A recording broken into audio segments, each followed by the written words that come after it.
are not surprising. However, we did find security issues with even newer electronic voting equipment, such as the machines in New York State. At a congressional briefing on voter suppression, held on April 21, 2016, Representative Hank Johnson, Democrat of Georgia, expressed grave concern about the security of the voting equipment. There is a very insidious, treacherous, and deceitful method of voter suppression, and it has to do with the integrity of the voting process itself.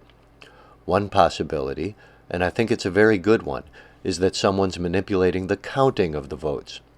Someone is hacking into these computers that tabulate the votes." End quote. An environment of corruption. The portrait of an electoral system in crisis is further supported by reports from election integrity organizations, media outlets, and individuals on social media that voting is increasingly taking place in a corrupt environment.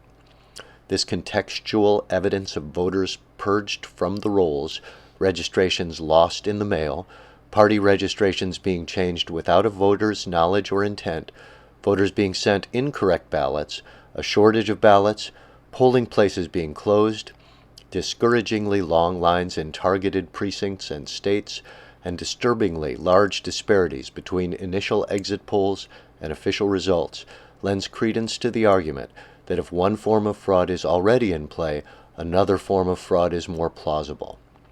This information is being aggregated by election integrity groups such as Election Justice USA through voter testimonials and lawsuits that are in progress around the country. Figures 1 and 1A are examples of disenfranchised voters from the 2016 presidential primaries. Stories like these have been ubiquitous in many states, including Arizona, New York, and California. More of these instances are documented in this article on Heavy.com. How would we know if the voting machines were not counting the votes correctly? The best way to check would be to count the ballots by hand or examine any paper or electronic trail available in a thorough and public audit. This is not happening. According to a database compiled by Citizens for Election Integrity, only 12 states require a post-election audit of every contest and ballot issue voted on the ballot. Even that estimate is generous. For example, New York is listed as one of those 12 states, but in 2015, its post-election audit law was changed from requiring a 3% hand count audit to simply running those ballots through the machine again. Alan Goldston, a New York election law consultant, said, "This is not a recount at all." So the short answer to this question is, we wouldn't know if the totals were wrong. Or would we? Would there be other indications that the machine count is not accurate? Evidence. If voting machine results were inaccurate on a regular basis, there would be some evidence of it. One indicator would be that votes counted by machines would give different results than votes counted by hand. In fact, this is now being seen in elections all over the country. In the 2016 Democratic primary in Kings County, New York, which is Brooklyn, a group of affidavit ballots were hand counted by a group of volunteers. Comparing the hand counts with the machine counts, there is a noticeable difference as seen in Figure 2. In every single assembly district we examined, except one, Hillary Clinton performed better when the votes were counted by machine. This is a small sample of the overall ballots cast, but the consistency of the results makes a convincing case that something is amiss. Figure 2 shows how hand-counted ballots show a consistently higher return for Sanders in the 2016 New York presidential primary. Comparisons have been made previously between voting results in hand-counted precincts and machine-counted precincts. While there have been discrepancies, they have been passed off as the result of demographics. This is a reasonable concern, since it is possible that voters of a particular political perspective could tend to choose a particular type of voting equipment.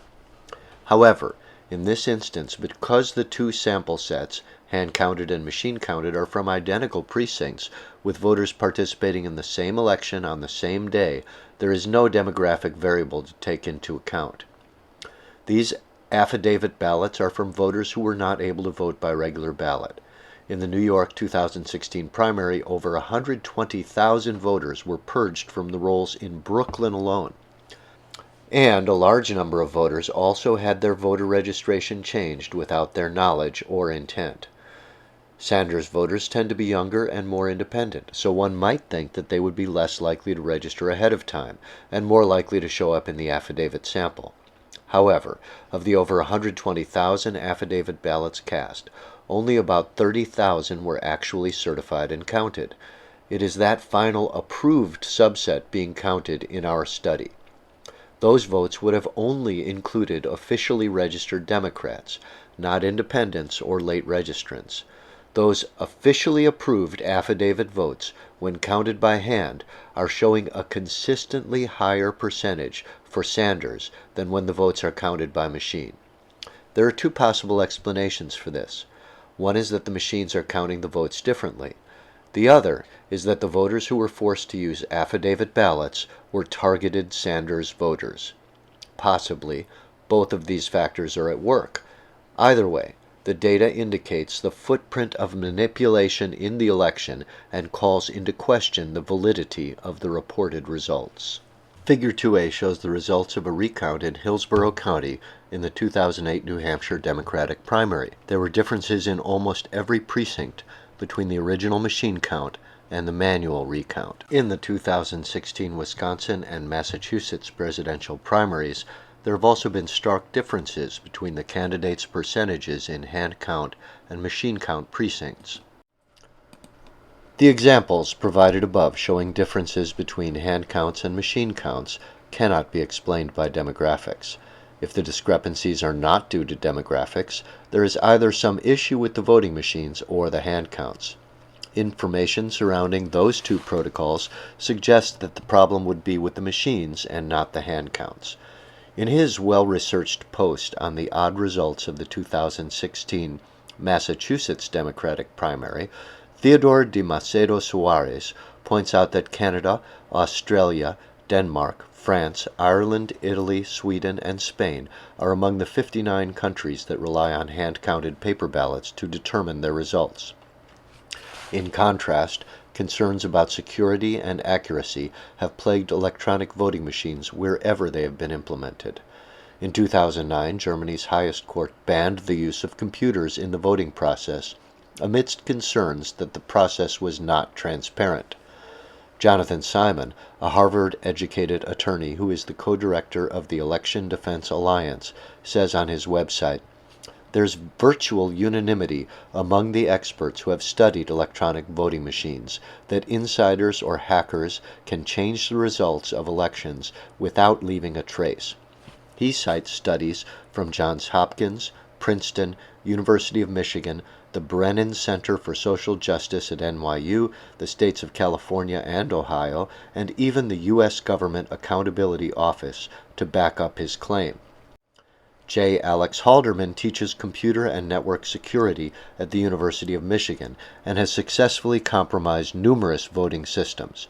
He paints a vivid and unnerving description of one hack. Within 36 hours of the system going live, he says, our team had almost total control of the server software, including the ability to change votes and reveal voters' secret ballots. Halderman points out that the threat to our elections could be coming from political players inside our country or even from abroad. Testifying before the D.C. Board of Ethics and Elections about one of his many voting machine hacks, Halderman makes it clear that the risks are not theoretical. While we were in control of these systems, we observed other attack attempts originating from computers in Iran and China. These attackers were attempting to guess the same master password that we did, and since it was only 4 letters long, they would likely have soon succeeded. You can view Dr. Halderman performing a successful hack on a voting machine in this clip from the documentary Hollerback, Not Voting in an American Town. We have had election fraud. There's a lot at stake. Control of the American government, control of the economy, control of the military. When there's a lot at stake, there's an incentive to fraud. The difference between our history of fraud and computerized fraud is that with computerized fraud, you can set up a program that basically gives you the number of votes you need, switches, deletes, adds, without leaving a trace. Computer professionals pretty much agree that the system is tremendously vulnerable. I'm Alex Halderman. I'm a graduate student at Princeton University. I'm Ari Feldman, and I'm also a graduate student at Princeton University. My interests are computer security and technology policy. This machine has two locks, one that covers both the power switch and the memory card slot. And the memory card slot is really all that's needed to introduce malicious software on the machine. Who is responsible? At this point, we're unable to say who might be responsible for any data breaches to the voting equipment. There could be any number of independent players who would benefit from the victory of a particular candidate and would be willing to take action to influence the results. Our research also indicates that in some elections, the footprint of more than one unofficial player is evident. What is that pattern? We are now going to utilize a different technique in our search for evidence of election result irregularities. We will focus primarily on statistical irregularities, and by that, we mean results that defy statistical laws. The technique we are using is called the Cumulative Precinct Vote Tally Chart, also known as a CVT, Cumulative Vote Tally Graph, or CVS, Cumulative Vote Study. The CVT graph has a number of advantages in examining election results. Exit polls and the discrepancies between them and the official results have received a lot of attention in the 2016 presidential cycle. The CVT graph uses actual votes and not post-vote surveys, so the results are more conclusive than exit poll comparisons. Secondly, although it is based on solid statistical protocols, it does not require statistical training to understand, and is therefore suited to helping both the statistical and non-statistical community fully grasp the large distance between the vote totals currently being reported and the statistical norm.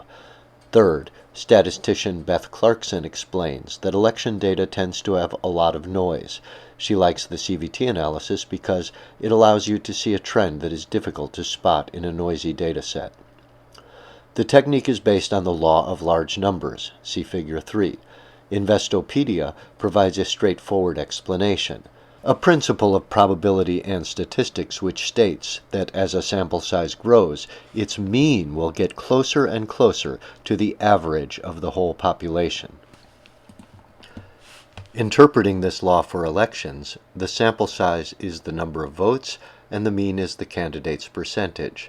In practice, what happens is that the larger a sample of votes that you collect, the closer you should get to the candidate's average percentage of support in that locale. This is easy to see in action.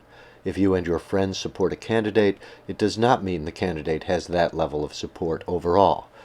But a broader sample of voters in your community will generate a more accurate picture of the candidate's actual level of support. This is the basic concept behind all polling, and this is the principle that is the foundation for the CVT graphs. Using CVT graphs to demonstrate irregularities in election results has been controversial. As a result, we're going to relay the methodology and backstory of the technique, confirm that it accurately demonstrates a statistical pattern that exists, investigate whether there is a demographic explanation for that pattern, and explore what, if anything, the pattern signifies. The CVT graph shows the precincts added together cumulatively, from the smallest to the largest along the x-axis. On the y-axis, it shows the two candidates' percentages. In these instances, from 2000 and 2004, the CVT graph resembles the graph illustrating the law of large numbers.